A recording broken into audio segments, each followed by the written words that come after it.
Hello, everyone, and welcome to today's webinar, a virtual conversation with Dr. John Moore, COVID vaccines and variants. This webinar is part of the coronavirus virtual event series, and I'm Susie Valdez of LabRoots, and I will be your moderator for today's event. Today's educational web seminar is presented by LabRoots. So let's get started. Before we begin, I want to remind everyone that this event is interactive and we encourage you to participate by submitting as many questions as you want during this presentation. To do so, simply type them into the Ask a Question box. We'll answer as many questions as we have time for at the end of this presentation. And if you have any trouble seeing or hearing this presentation, simply click on that Ask a Question box located on the far left of your screen. Now, as a reminder, this presentation is educational and offers free continuing education credits.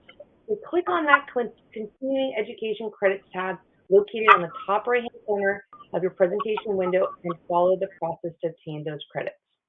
I now present today's speaker, Dr. John Moore, Professor of Microbiology and Immunology at Weill Cornell Medicine. For a complete biography of our speaker, please visit the biography tab at the right-hand side of your screen. Dr. Moore, welcome. You may now begin your presentation.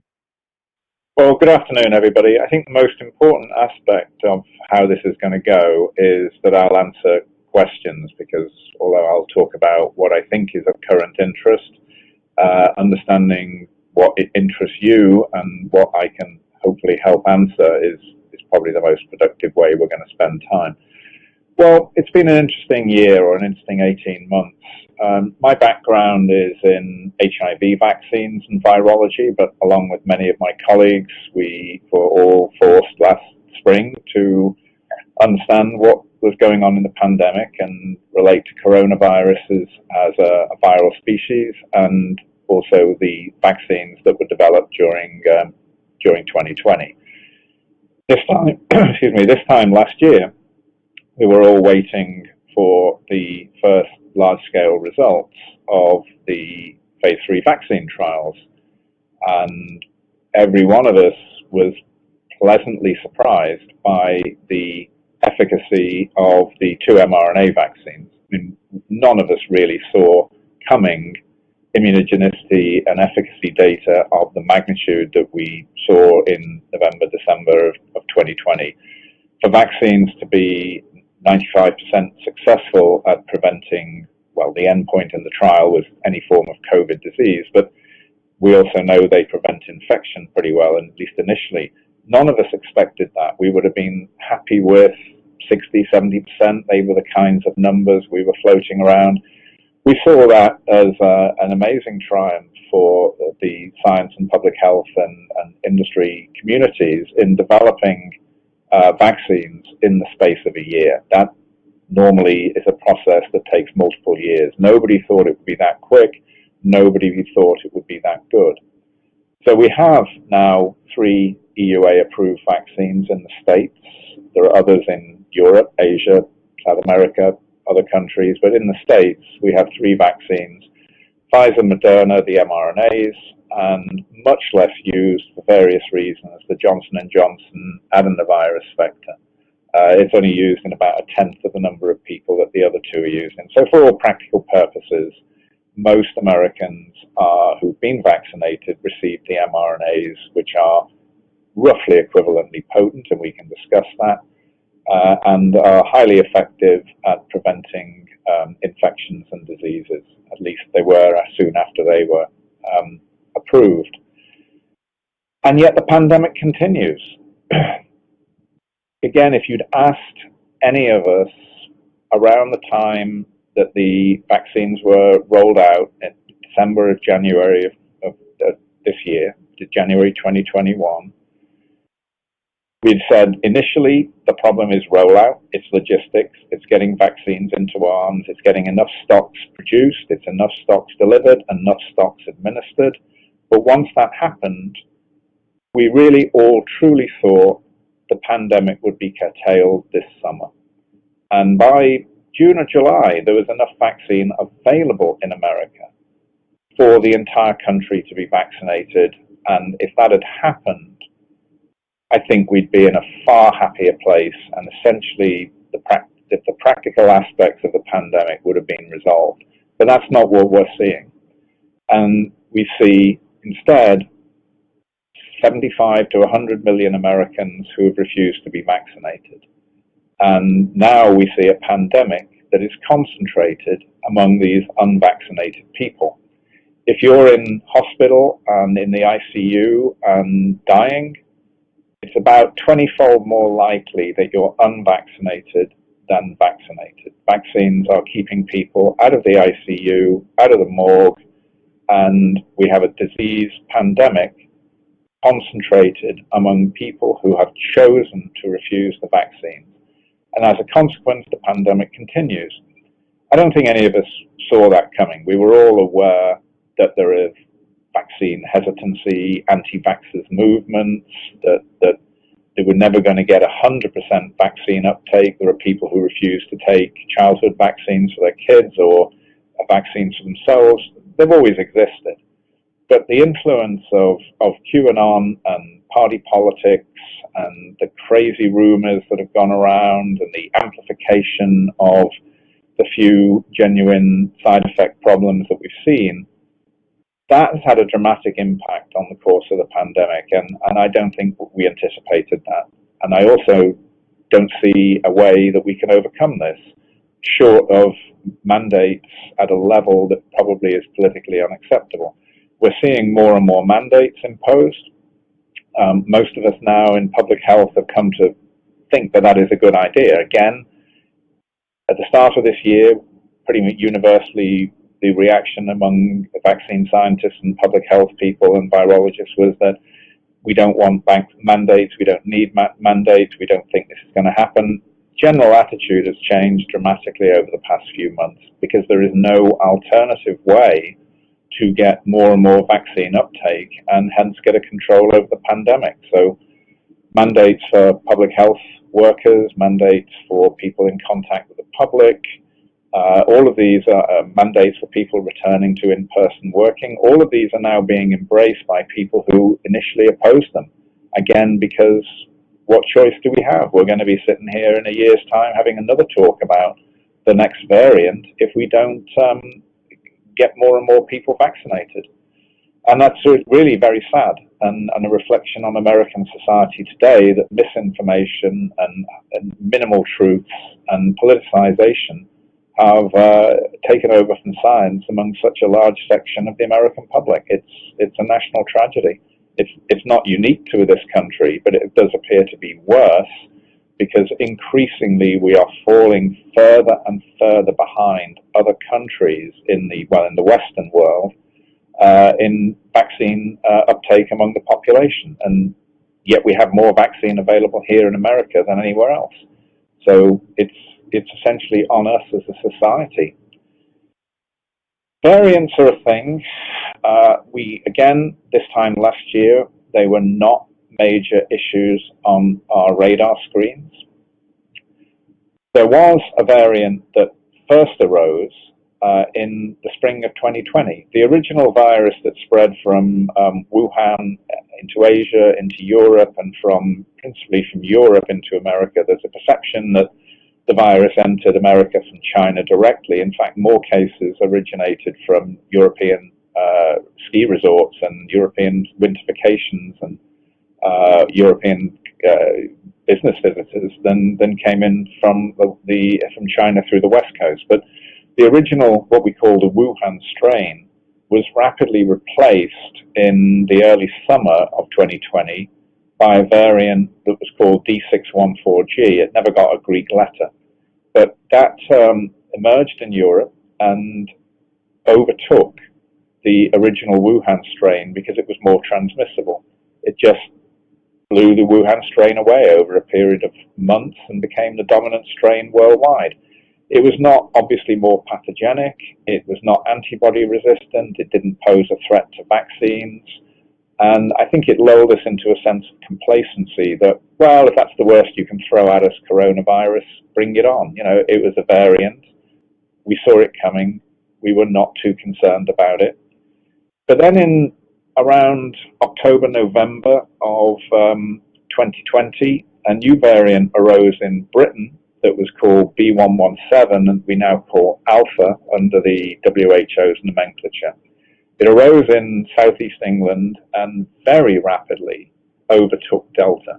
Overtook D614G. It very rapidly became the dominant strain in Britain. And it did so because it is more transmissible.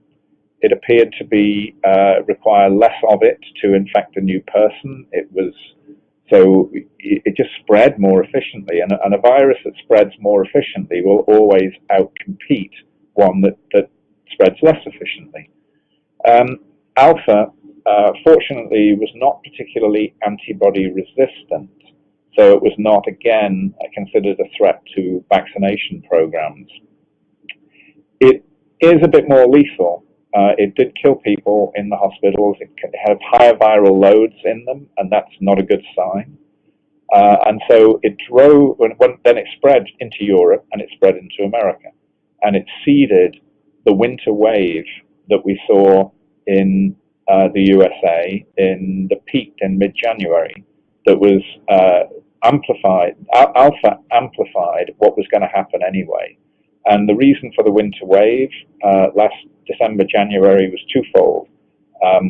Increased travel over Thanksgiving, Christmas, New Year, just spread the virus around through transportation, through people moving, through people coming into contact. And again, amplified by the transmissibility of the Alpha variant. So, and that was the worst peak of the pandemic in the USA. We had up to 3,000 people a day dying in mid-January. The vaccines then kicked in and gradually had an impact during the first months and blunted the pandemic. The Alpha wave also diminished as we got, for two reasons, we think, other than vaccines, for two reasons. One, it scared people into taking greater precautions. The winter travel period was over. People became more and more aware of the risk of the winter wave and modified their behavior. And the weather eases, and in being indoors is a major driver of spread. And in the winter weather, people spend more time indoors. Just self-evident. So once we got into the spring, the Alpha wave diminished. We started seeing other variants bounce around. Beta, which emerged in South Africa, Gamma, which emerged in Brazil, were both found in America, along with something that was called the California variant. I think it was finally called Iota. There was a variant from New York that I think was called Kappa. These became a bit scare story-ish, but they never really took off. And for Beta and Gamma, that's actually a good thing because they have significant resistance to vaccine and infection-induced antibodies. So we were all quite nervous about Beta and Gamma in the early summer because they could have been a threat on some level to vaccine-induced immunity. They probably wouldn't have blown it away, but you couldn't discount the possibility of a greater number of vaccine breakthrough cases driven by these antibody-resistant variants. That's not what happened. What instead happened is the Delta variant, which arose in India in the early summer, made its way inevitably around the world, including to these shores, and drove the Delta wave throughout the late summer period when it's only now on the wave. And Delta is even more transmissible than Alpha. So Alpha squelched out D614G, and in turn, Delta has squelched out Alpha. So the American pandemic is presently Delta. And it spread like wildfire through the South, particularly because that's where unvaccinated people were most concentrated, in red states with high vaccine refusal content. And Delta peaked in a couple of weeks ago at killing 2,000 people a day, less than Alpha killed because many people are protected against it by vaccination. If it hadn't been for vaccination, Delta would have triggered a death rate at least 2 or 3 times as higher than it presently peaked out at, around 2,000 a day. I think we'd have seen 5,000 people dying a day if it hadn't been for the vaccines, which clearly, in my view, saved a massive number of lives. Delta is now on the decline. The infection rates have halved over the past 2-3 weeks. And that's, again, typical of the pattern that we've seen. You get this wave, a spike up, a plateau, and then it drops down. Again, it's not absolutely clear what is responsible for the decline. And one possibility is that the most vulnerable people have already been found. The virus has found the people who are most susceptible in that population. So you burn through the most susceptible, and you finish up running out of the easy targets. The second is, again, modification of behavior. People do go out and get vaccinated or do alter their behavior to protect themselves in the face of death.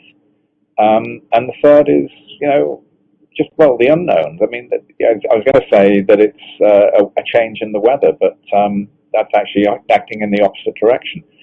So the fear we have now is that there will be another winter surge, again driven by holiday travel and the move indoors from outside events.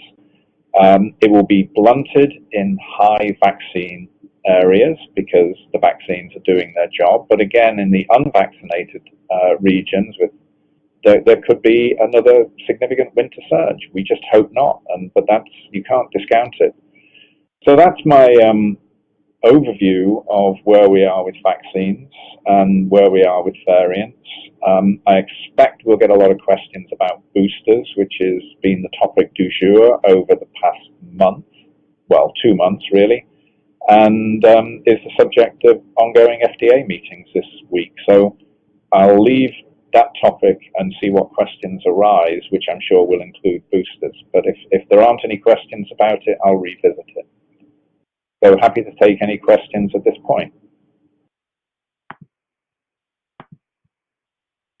Wonderful. Thank you, Dr. Moore, for that informative presentation. And we will now start the live Q&A portion of this webinar. If you have any questions you want to ask, please do so now. Just click on that Ask a Question box located on the far left of your screen. So let's get started. We have some great questions already coming in from our audience members. Our first question, Dr. Moore, do we anticipate any future mutations or variants as virulent as Delta? Will we see worse variants? Well, nobody can tell you that we won't. I mean, you can't just sit here and say Delta is the worst it could possibly be. Delta could, for example, acquire the antibody resistance of Beta. Delta has a degree of antibody resistance. I mean, it's more so than Alpha, but less so than Beta. But it doesn't seem to have enough antibody resistance to blow past the mRNA vaccines. It would be troubling if Delta acquired the antibody resistance properties of Beta and retained its transmissibility. So that is a clear possibility, but doesn't mean to say it's going to happen. You could imagine an even more transmissible variant than Delta. None of these things is impossible, but there is a finite amount of mutations a virus can accumulate without, running into diminishing returns. So again, the more the virus spreads, the more people it replicates in, the more likely it is that we're going to face a worse variant. But you can't give a probability to this. It is clearly a possibility. Thank you so much. Now, what are your thoughts on the Merck antiviral pills? Well, it's going to be controversial. It doesn't seem to be that potent. It's going to have to be taken only in the first few days after symptoms, which means that people have to recognize that they need it. It would certainly be more convenient than infusions of monoclonals.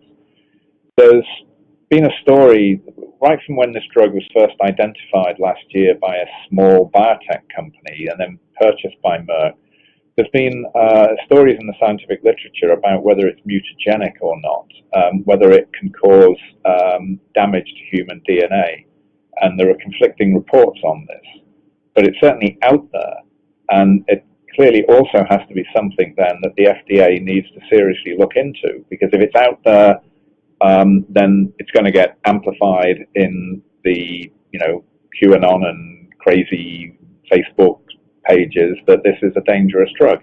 I'm not saying it is a dangerous drug. I don't know the truth of whether the mutagenesis story is going to pan out or not. You can argue that a company as large as Merck would not have taken on a drug like this without doing due diligence and being satisfied that it was appropriate. But that's what we have an FDA for. So let's wait and see what the FDA reviewers decide on this aspect of its alleged properties. Thank you so much. And again, I want to thank our audience for these great questions coming in. Dr. Moore, what percentage of those who have received the mRNA vaccines are seeing heart problems, particularly myocarditis? Very, very low. Concentrated among young men. There was an Israeli study about a week ago that had the most detailed numbers in it. I can't remember the exact numbers. It was something like 130 cases reported out of many tens of millions of vaccine recipients in Israel who received the Pfizer vaccine. So it was 129 out of, I think, 5 million, maybe even more than 5 million. So, that's a low incidence. And I think of those cases, all but about 4 or 5 were mild and didn't require hospitalization, or at least not to any significant extent. They arose, as I said, predominantly in 16 to 19-year-old men. There were almost no women. There were almost no older men. And they arose typically within 3 or 4 days of vaccination. It wasn't a delayed side effect. So, look, all medical interventions have some side effects. I mean, aspirin. Some people can't take aspirin because it gives them a stomach upset. I crunch the stuff. I mean, we have to accept that there is always a risk to all medical interventions, and you have to balance the risk to the benefit. COVID also causes myocarditis, and there are far more myocarditis cases in infected people than in vaccine recipients. So you have to balance the risk of getting infection and myocarditis against the very low risk of an mRNA causing that side effect. And if you're a woman or an older man, essentially negligible risk at all. Thank you so much. We have quite a few questions coming in about children and vaccines. This first question is from a concerned parent, and she asks, considering the vaccine is so new, what is your view on the discussion on children's vaccines already? Well, again, the FDA has to finish doing its job and is reviewing information. I am personally in favor of vaccinating kids. My own children are adults. I'm old. But if I had young children of school age, I'd want them vaccinated. Again, because although COVID doesn't kill that many kids, it does kill some, and it causes this horrible complication called MIS-C. It's a kind of jargon term, but there are serious side effects, long-standing and serious, in sufficient children to know that there's a definite, demonstrable, measurable risk to getting COVID. And I would want to eliminate that risk from my children. And the data that has been publicly released on the safety of vaccines in children doesn't raise any concerns in my eyes that would affect my decision to vaccinate my children if they were of that age. So I think it makes sense to protect the kids and protect the people that the children come into contact with, which includes other children, teachers, parents if they're not vaccinated, grandparents, older adults. It's a societal issue. Vaccines don't just protect people, they protect society. And the last thing we need is kids to be another reservoir of virus transmission that keeps the pandemic going. So I think the risk-benefit ratio, based on what I've seen so far, is clearly in favor of vaccinating children. Thank you, Dr. Moore. And along this line, what are your thoughts about the mandates for vaccinations for children 5 to 11. This seems very controversial right now, with parents threatening to pull their children from schools or leaving school districts that plan to abide by these mandates. What are your thoughts? I have not seen any mandate for vaccinating children. I've seen mask mandates, which I think make a great deal of sense, but I have not seen the vaccines aren't authorized for children of 5 to 11. So, I mean, you can't mandate something that's not authorized yet. So I don't know where that story originates. Childhood vaccination is mandated for schools in general. I mean, you can't send, in most parts of the country, including in Republican-controlled states, you can't send your kids to school without the standard array of childhood vaccinations. And for most parents, that's not controversial. I mean, MMR, just the standard childhood array of vaccines. Because my kids are not school age, I've lost track of exactly how many. But we had to have them done to send them to school in New York City, and that's standard nationwide. It's just accepted that childhood vaccinations are an appropriate thing to do to protect children against nasty infections. We do this, and it's for 95% of American parents, that is not an issue. There's always an anti-vaccine movement that has withstood that for reasons that I personally don't accept, but we know it exists. So I just don't see a difference. I think if a vaccine came in for children that protected them and the people in contact with them, it should be used. Whether any local or national authority would mandate vaccines for children, I do not know. I can't speak about it, but I have not seen that as a proposal. Thank you so much. And what are your thoughts on the portion of the public who are afraid to have the vaccine due to past vaccines found to cause serious side effects years after the fact? For example, children ending up with Down syndrome or women ending up with infertility issues. Well, these are internet myths. I mean, they don't exist. I mean, there is no, the COVID vaccines do not cause women to have infertility issues. You know, the stuff that goes around on the internet is that vaccinated people transmit death rays via 5G networks that affects people who come into contact with them. I mean, that's just nonsense. There is zero science behind that. I mean, that's a QAnon-inspired rumor. Vaccines do not cause these fertility problems.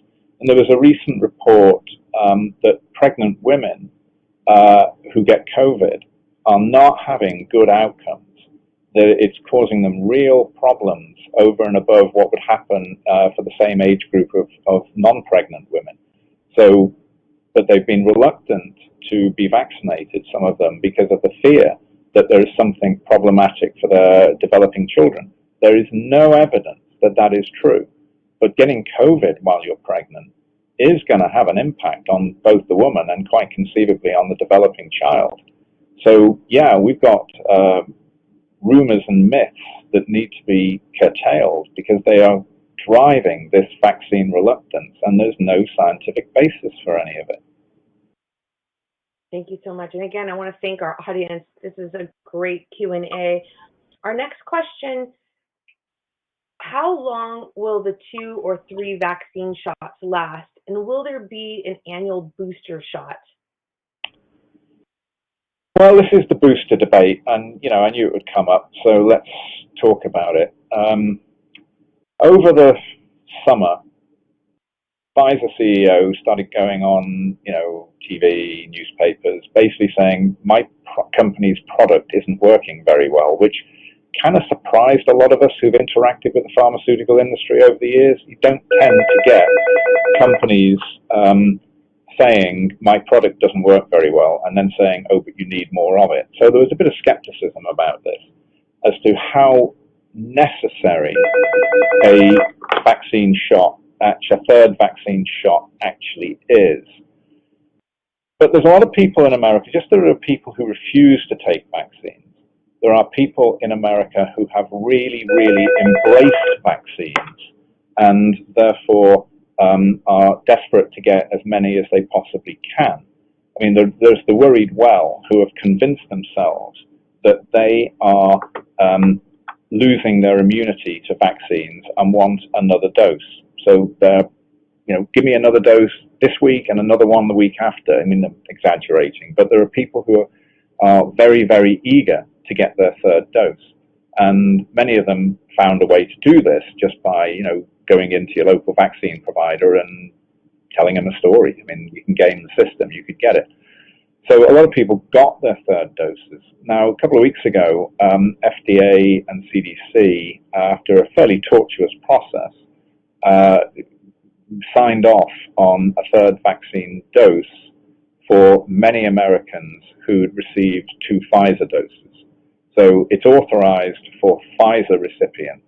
This week, we've got FDA and CDC meetings this week and next on J&J. Do they get authorized a second dose? And Moderna, do they need a third dose? So that's all ongoing. And having done a recommendation, as there's a recommendation for Pfizer, to me, it's inconceivable that the same recommendations won't happen for Moderna and J&J. You just would get really into anarchy if you said this vaccine needs it, but these don't.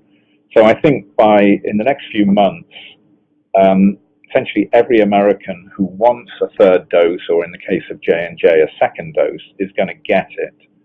At the moment, it's being done you have to wait 6 months after your second Pfizer dose before you're eligible, although again, people are gaming the system somewhat.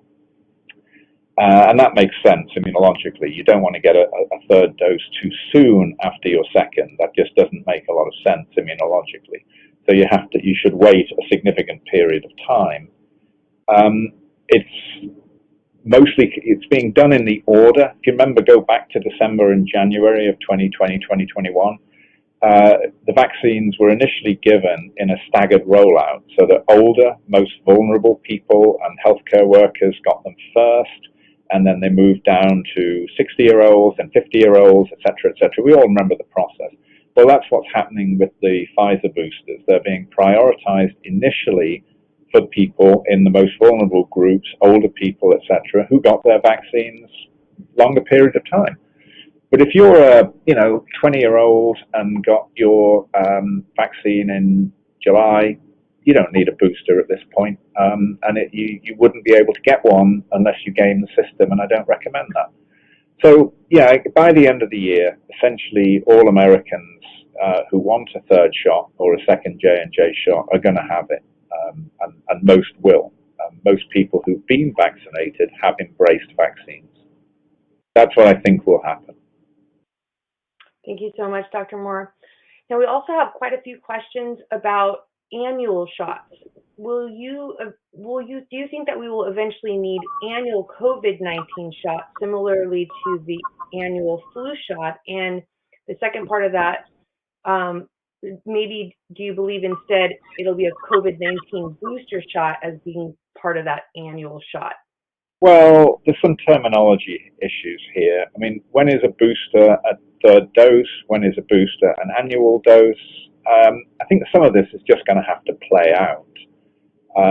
It depends on a couple of things. I mean, one, what is the longevity of the immune response? And it's not just antibody response, it's immune memory. And we understand a lot more about immune memory now to the vaccines. So what is the status of our immune memory and immunological response to these vaccines in a year's time? I mean, if we're talking about we're going to get, I think, we're going to get a shot, a third shot this year. So let's not talk about this year. That's what we're calling dose 3. Will we need one in a year's time, this time in 2022? Well, let's look at the immune response in vaccine recipients next summer. Let's judge it. Also, what's the state of the circulating virus? If we finally control this pandemic and COVID becomes a low-grade infection that is hitting, a few hundred or a few thousand people a day, it may not justify an additional rollout. So again, we have to wait and see what the future brings. I mean, we don't have crystal balls. It's second guessing a lot of these things. It's just beyond beyond our capabilities. We have to look at the data at the time decisions would need to be taken. But all of these issues pale against the importance of getting doses 1 and 2 into more and more people, because again, I'll just repeat myself, it is a pandemic of the unvaccinated, and the unvaccinated are the people now responsible for fueling this pandemic, for keeping it going. If we could only persuade the vaccine refusers to be vaccinated by whatever means possible, then we may not need an annual dose because we could control the pandemic. That's what's so frustrating about all of this now to all of us. Thank you so much. And yes, and can current COVID-19 tests tell me whether I'm infected with a virus variant like Delta, or how do people know if they have the Alpha variant versus one of the variants of the virus? You can't do this on an over-the-counter basis. If you're a member of a hospital study cohort, then you can. I mean, if I were infected, which is unlikely, a sample from me would go to a hospital lab and they could tell me what I got, although I may not be entitled to the information. It's part of a study cohort. So yes, the methodology exists, but it's not particularly valuable to the public. Plus, essentially, every infection in the States at the moment is Delta. I mean, 90x%. I mean, it's overwhelmingly likely that you've got Delta if you've become infected. And the extra information, it has no value. It doesn't change how you would be treated or should respond. So, anyway, you can't just go to your local drugstore and say, give me a Delta test, because they don't exist. The methodology is pretty specialized and involves machinery that is typically found in research labs. Thank you so much. And again, great questions coming in. Dr. Moore, what can be done to curb the social media or media in general, the spread of misinformation, these myths, conspiracy theories about COVID-19 and vaccines like the one you brought up earlier? Are there better ways to educate people and provide credible sources of information? Well, that's what we all try and do.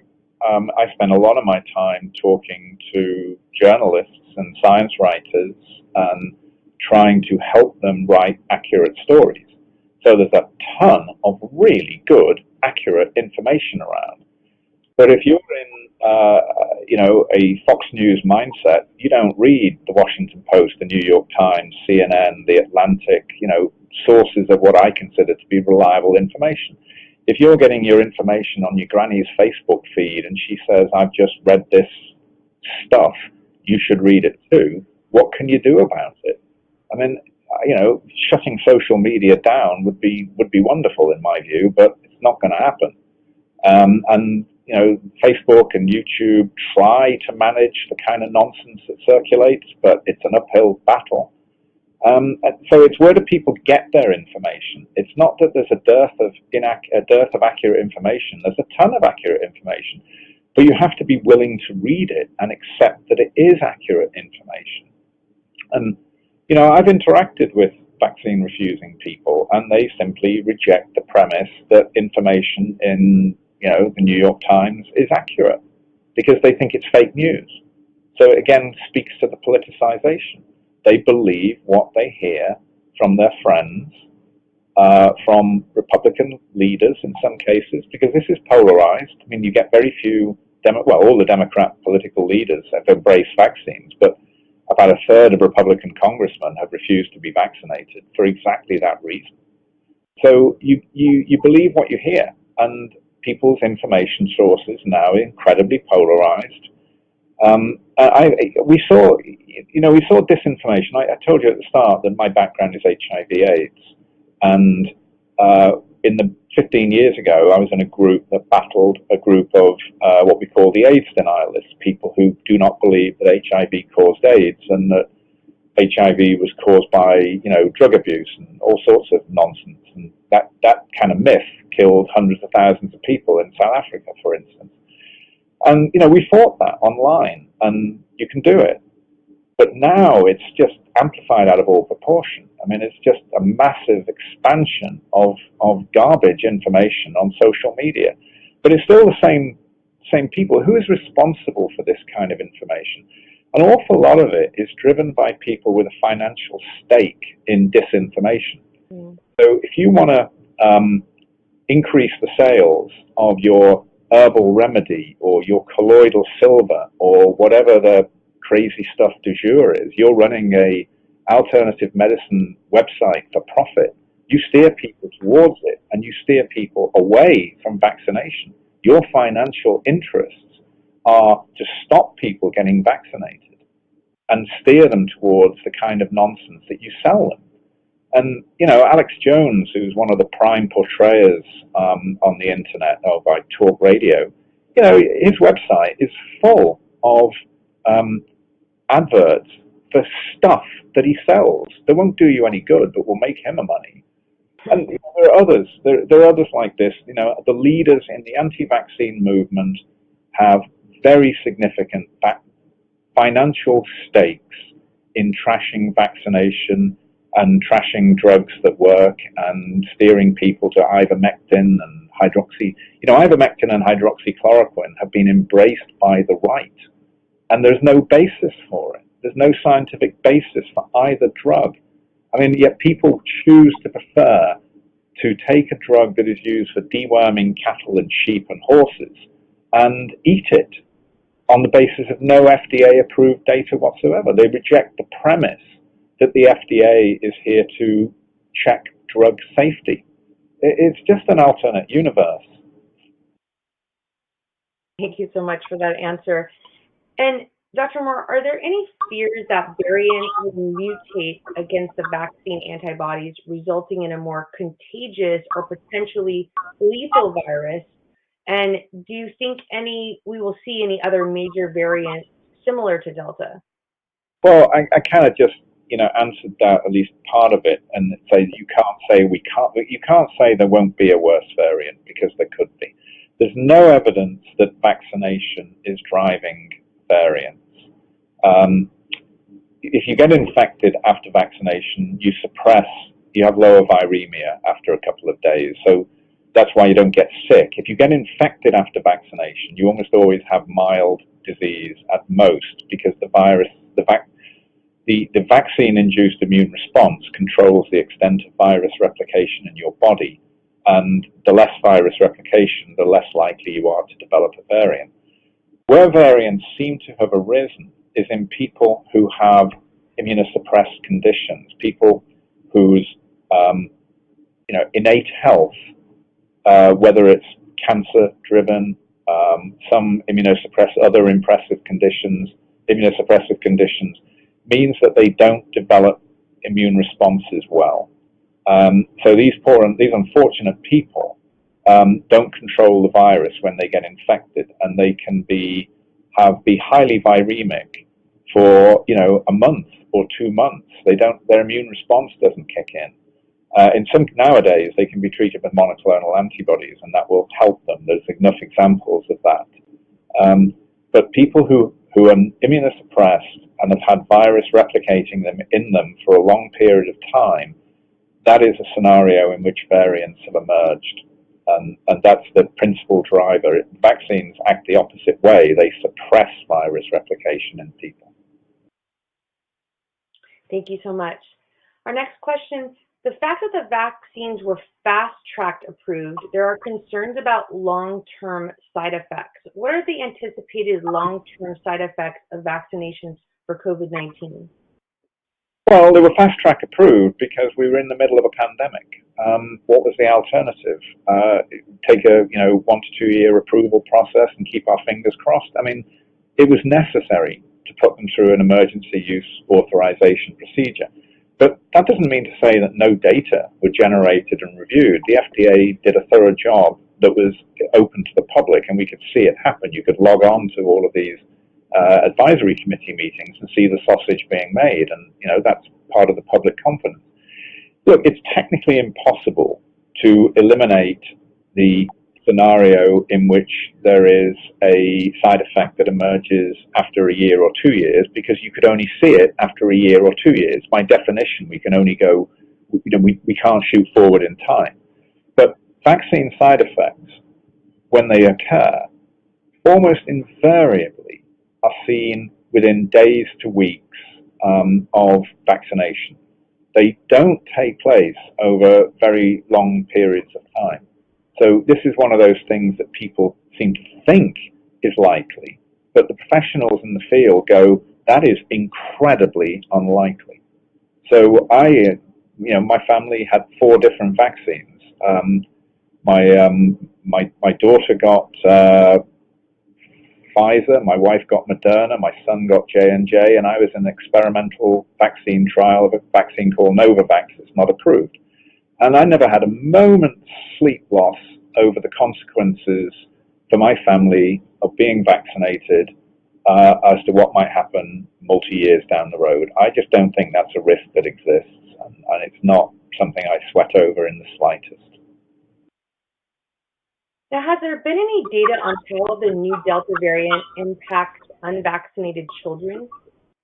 Well, Delta is more transmissible, and so the kids are more at risk of acquiring Delta than they would have been before Delta emerged. I mean, that's the nature of that variant. It just spreads more rapidly. So it gets in a classroom, it will go around a classroom. And the more kids it infects, the more kids will have serious consequences, whether miss-see or in some cases death. And there's not a lot of data on this. It's very, sometimes, people think data can be just generated, by snapping your fingers and it comes out of thin air. It actually takes a lot of time and effort and study to analyze what's going on. So we don't have a really definitive story about whether Delta is more dangerous in kids that it infects or is more transmissible to kids. It's probably a bit of both. It's definitely more transmissible, and it's probably a bit more dangerous than the variants that were around last year were. But it's certainly not something to take lightly. You wouldn't want to get it. Dr. Moore, is there any testing options out there to reflect viral loads in individual testing, and instead of positive or negative, actually showing how long or how high your viral load is? Again, not over the counter. Viral load assays, they clearly exist, and they're used to generate information that goes into scientific publications because they're done in specialized laboratories. Would that be valuable to the public? I'm not sure. I don't. You're going to look at your own symptoms. I mean, if you're vaccinated, the probability is you're going to have mild symptoms if you get infected at all. And don't get me wrong, the vaccines prevent most infections. But if you do get infected, many of those infections are asymptomatic, and the ones that more typical are mild infections. You've got to follow your own symptoms. I'm not sure that a number will really help you. I mean, you've got to be able to interpret the number. Numbers are typically, viral loads are expressed in what's called CT values. If somebody told you that your CT value was 25, would that tell you something useful? You'd have to have a fair amount of medical knowledge to be able to interpret it. In fact, a CT value of 20 is probably bad news, and a CT value of 30 is insignificant. So I know that, but if I had symptoms of infection, I wouldn't be going out there and trying to find out what my viral load is, because I don't think I'd find it helpful. Thank you so much. We have time for a few more questions, Dr. Moore, and we have some questions coming in about other countries. The first one is, how does the U.S. vaccine compare to other vaccines in other countries? Depends on the vaccine. Pfizer and Moderna, Pfizer in particular was rolled out very early in Europe. Pfizer and Moderna are used a lot. The AstraZeneca vaccine that was never approved in America, and it's on a par with J&J, but it's certainly no better than J&J. It's never approved in America, so it's a moot point here. That was developed in the UK. It's used widely in the UK. along with Pfizer. It was also used widely in Europe, but is mostly replaced by the mRNAs. Part of that is, Brexit, anti-British, European politics, some safety concerns, but it is used. So AstraZeneca is a thing abroad.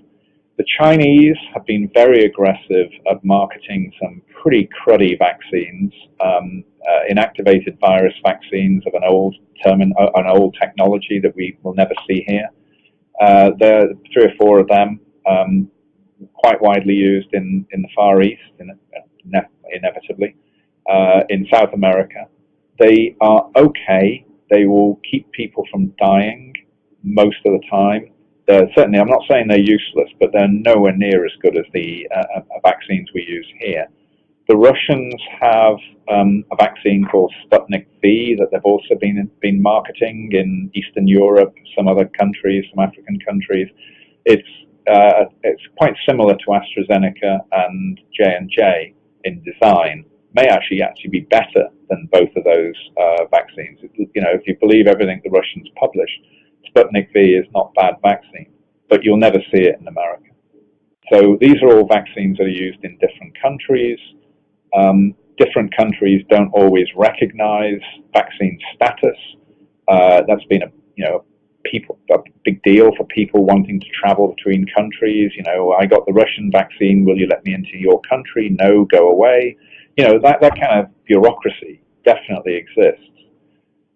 But of course, the big picture in the globe is that there is not enough vaccine to immunize the planet. And it's incredibly important that we do so, because until we protect the planet, the virus will still circulate and it will come back at some point. Variants can arise abroad. You can't build a wall around America and keep a respiratory virus out, nor should we. So it's imperative morally and also for the nation's best interest to support vaccination programs globally. Thank you so much. And can you comment on Sweden's decision to pause the use of the Moderna vaccine? Can you comment on this, and if we anticipate other countries following suit due to the heart risk of younger people? Well, as I said earlier, the risk is pretty small. And it's surprising that the same information hasn't been seen with Pfizer, given the similarities. So I think we need more information on this.